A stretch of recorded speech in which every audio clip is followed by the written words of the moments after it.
Workers Union NUMSA says is expected to brief the media later today about a protest at the LanXess Chrome Mines in Rustenburg in the northwest. About 200 NUMSA members have been staging a sit-in underground at the mine since Wednesday last week.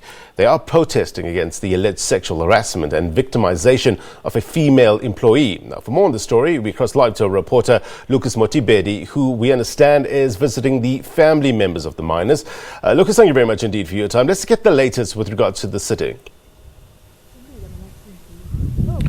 Good morning to you and good morning to the listeners. Quite a somber mood here in the Platinum Bite. In fact, I'm going to quickly try to speak to some of their family members. You can see they are saying that they've been missing their husbands for the past 5 to 6 days. They've been coming to the mine hoping that some of them will ascend to the ground. I mean, you talk about the families here. Traversing the roads here was a very, very mammoth task, given that there are literally no services. Roads are not really up to standards. Housing, really, people are still living in shacks. And of course, there's no electricity where we are now. It's just a meter away from the mine LanXess. The area is called Nkaning, a different Nkaning from Marikana, which is also not far from where we are now. I'm going to quickly try to speak to one of the women that are here also. I've visited their household to try to see to it that we speak to them. They are saying that they miss their husbands with reports that they're really not safe underground. They are really, really worried. Mama, uziva njani xa umyeni wakho angekho apha? Andiziva right baphatha ndizendibe right ndimbone ezengene lapha kum endlini izendibe right sandiba right theka bikho manje sikhathi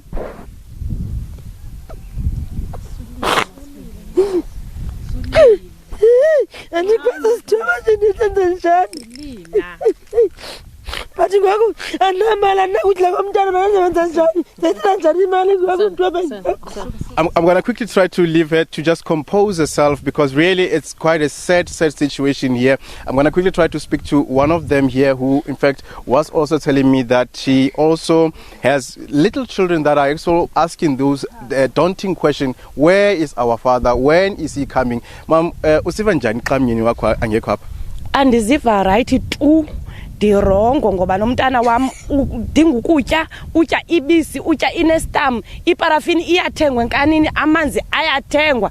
Andimazi umuntu wakhe wahlala emngqunyeni, ndazi umuntu otshabileyo ohlala emngqunyeni bethuna. Eyam indoda itya itreatment, itya nini ngoku iveki igqiba isemgodini. Andiyazi ndicela bethunana impendulo mababaphendulwe babuye besibuye izolo sinethemba siyazi bakwenzeka ntoni ngoku xa bahleli emgodini iphelile iveki abantu babemke ngolosithathu kuzoba ngomnye losithathu ngoku oko abantwana balala bengatyanga sidinga iparafini sidinga imali zothenga imililo sidinga ntoni akho mbane enkanini indawo abahlala kuzo zirongo ngathi ngabantu abangasebenziyo azinambani azinamanzi azinantoni.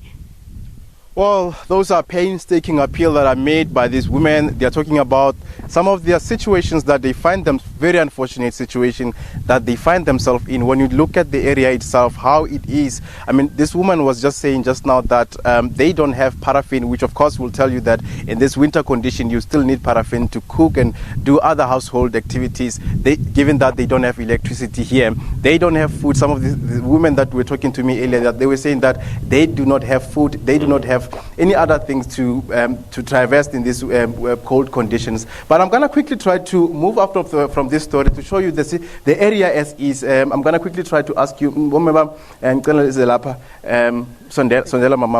to quickly try to ask our camera operator, Fanny Moses, just to show you the area, how it is. People are living in squalor conditions, very, very much destitute in this condition, this area called Nkaning, not far from LanXess mine, where these 294 mine workers are now protesting or staging a sit-in protest in that area. As is now, we understand that NUMSA, which is a dominant area, dominant union, will be having a scheduled press conference to try to give the latest on what is really happening, because they've been engaging management to try to resolve this current impasse. But we understand that from the leaders that are here, the safety of these mine workers is a huge concern, given that they have not been able to get what some of them have not been able to get access to medication. Some of them have not been able to get access to clean drinkable water. at the crux of this issue is the issue of serious allegation of sexual assault. Yesterday we spoke to a woman, in fact, who said that she had laid a criminal case against one of the senior staff members of this mine, which is the main grievance here. Mine workers are asking that the management should suspend or fire the said senior staff member for the alleged assault. Yeah. You know, Lucas, from what you've heard, I mean, deeply emotional scenes there in the Northwest. Of course, they are worried about their family members. Try to put us in the minds of the people that are taking part in this protest. I understand it has to do with this alleged sexual assault. But why do they see the need to take part in this protest?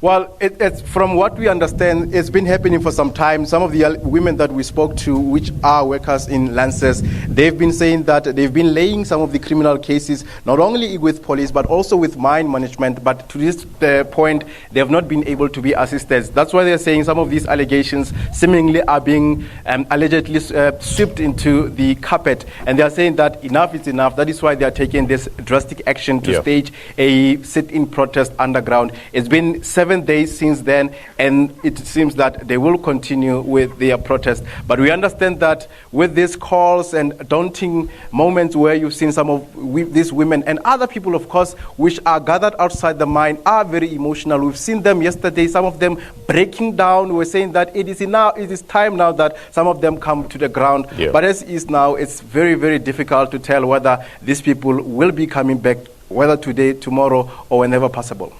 Yeah, tell us a bit more, Lucas, about this case. I understand it's alleged that a senior male employee demanded sexual favors from a female worker in exchange for a permanent job. When did this happen? Well, yesterday we had an exclusive interview with the woman that laid a criminal case by the name. In fact, she gave us a consent to even mention a name and identity. Her name is Katlego, who was saying, she's from Mafikeng, who was saying that it's been happening since late last year, where this alleged perpetrator even followed her to where we are now in this area. He came up from the testimony that we got from her. He came twice to his home, also making those advances, sexual favors, wanting sexual favors from her, until such time she reported this matter to management. But that, at the time, it was never even taken up with the relevant stakeholders. But until such time that she opened a criminal case with police, she told us that he was arrested, this perpetrator. But the lady then was admitted in hospital for about 4 weeks. But when she came back to report for work, the perpetrator was there. That is when this pandemonium broke out, that workers decided that enough is enough. They should be going on strike in solidarity with this alleged victim. So just to clarify, at this stage, it's the allegation is not sexual assault, it's sexual harassment. Well, from what we heard from her, she opened a case of sexual assault. But we are trying to understand from the police whether it's sexual harassment or sexual assault, because she was saying that, in fact, she even touched her along, in some of the incidents, she even touched her along her body parts and other stuff like that. What's been the reaction from management?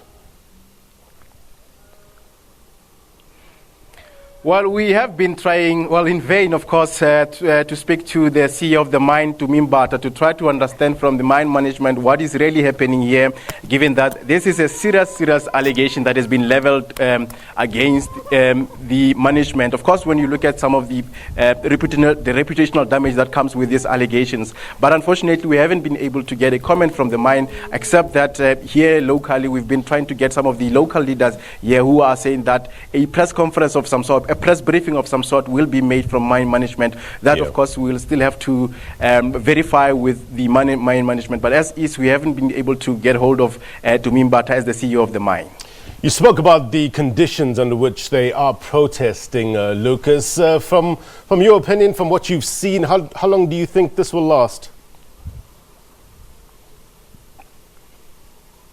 I could not make much of what you said, but when you look at the conditions here, you look at the roads, very, very bad. You could not even traverse to where we are now. We had to walk to come where we are now. When you look at, I'm going to quickly, in fact, move out the shot so that you can see the pit latrine here. People are still using the pit latrine here. We don't have housing. In fact, I could say 95% of the area, people are still living in shacks. People do not have electricity. Yeah. People don't have running water in this area. So it's quite a very, very unfortunate situation, a quite very bad situation in this area. But we will be trying to make a profile, do a profile around the area to see how bad it is, given that we have some of the local politicians here in the area to see to it that whether this area is demarcated illegally, because these are some of the issues that we see sometimes in the Platinum Belt, where you find that services could not be provided, given that people are demarcating areas like this illegally, and then it makes it difficult for government to develop the area. But that, of course, we will be seeing as to why these areas like this are not developed. Even the mine, of course, when you look at mine like this, there are social labor plans that they have to adhere to all the time, that they improve local areas which they dug their riches from. But that has not happened here in the area. We will be trying to understand why and how long will it take to see people living in this area be living in conditions that are human. Okay, Lucas, we've run out of time, but thank you very much indeed for your reporting. Lucas Mothibedi in the Northwest. Thank you very much indeed. We'll try to catch up with him a little later on. It is indeed a developing story, so we'll try to catch up with Lucas a bit later.